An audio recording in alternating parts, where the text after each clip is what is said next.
தமிழக வெற்றி கழகம் தேசிய கட்சியாக உருப்பெற போகின்றது. ஆமாமா, அதுக்கான எல்லா சாத்தியக்கூறுமே தமிழகத்துல இருக்க ஆளுங்கட்சியே உருவாக்கி விட்டாங்க.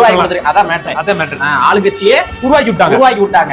அந்த மேட்டர் என்ன, அதற்கு பின்னாடி அரசியல் என்ன, நமக்கு கிடைத்த சில சோர்சஸ் என்ன அப்படின்றத இந்த காணொலியில கொஞ்சம் டீடைலா பார்த்தறலாம். ஃப்ரீ ப்ரமோஷன் சொல்லுவாங்க தெரியுமா? ஆமா, அந்த மாதிரிதான் திராவிட முன்னேற்ற கழகம் என்ன பண்ணிருக்காங்கன்னா, தமிழக வெற்றி கழகத்தை நாங்க கலாய்க்கிறோம்ன்ற பேர்ல, தமிழக வெற்றி கழகத்தை நாங்க விமர்சனம் பண்றோம் அப்படின்ற பேர்ல அகில இந்திய லெவல்ல ஒரு அட்டென்ஷனை ஏற்படுத்தி கொடுத்திருக்காங்க. யாருக்கு? தமிழக வெற்றி கழகம். அகில இந்திய அளவு சொல்லக்கூடாது, உலக அளவு அட்டென்ஷன் செய்திருக்காங்க. அது உண்மைதான். வெளிநாட்டினுடைய தூதுவர்கள் இருக்காங்க இல்லையா, அவங்க முதற்கொண்டு தமிழக வெற்றி கழகத்தினுடைய விஜய் யார், அவருடைய கொள்கை என்ன, கோட்பாடு என்ன, அவர் முதலமைச்சர் ஆனா அவர் என்னெல்லாம் செய்வார் என்பதனை அறிவதற்காக இந்திய நாட்டினுடைய வெளியுறவுத்துறை அமைச்சர்கிட்ட நிறைய பேர் கடிதங்கள் கொடுத்திருக்காங்க. 85 நாடு. ஆமா, அதான் தலையில் சொல்றாங்க. 85 நாடு, ஒரு நாடு 2 நாடு இல்ல தலைவா, விஜய சந்திக்கிறதுக்கு 85 நாட்கள் கொடுத்திருக்காங்க. ஆமா, அப்புறம் நீங்க வாட்டுக்கு நாங்க ஏதோ அடிச்சு ஒரு நினைச்சிட கூடாது, ஆனா வெளிநாடு வரைக்கும் சொல்றாங்களே நீங்க நினைச்சிட கூடாது. ஃபேக்ட் இது.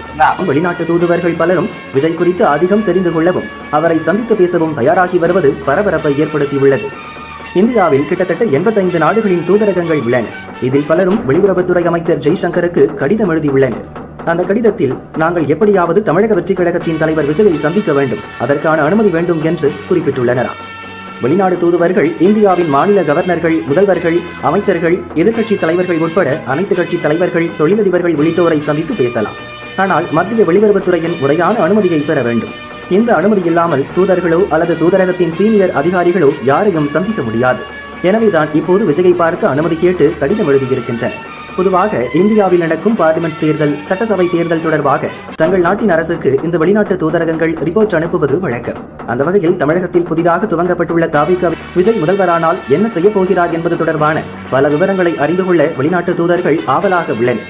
சென்னையில் உள்ள அமெரிக்கா உட்பட பல தூதரக சீனியர் அதிகாரிகள் விஜய் குறித்து தங்கள் நாடுகளுக்கு ஏற்கனவே அறிக்கை அனுப்பிவிட்டனர். இருப்பினும் விஜயை சந்திக்க ஆர்வமாக இருக்கின்றனர். தனக்கு கடிதம் எழுதிய அதிகாரிகளுக்கு ஜெய்சங்கர் அனுமதி அளித்து விட்டாரா? எனவே சீக்கிரமே வெளிநாட்டு தூதர்கள் விஜயை சந்திக்கக்கூடும் என்கிறது டெல்லி வட்டாரம்.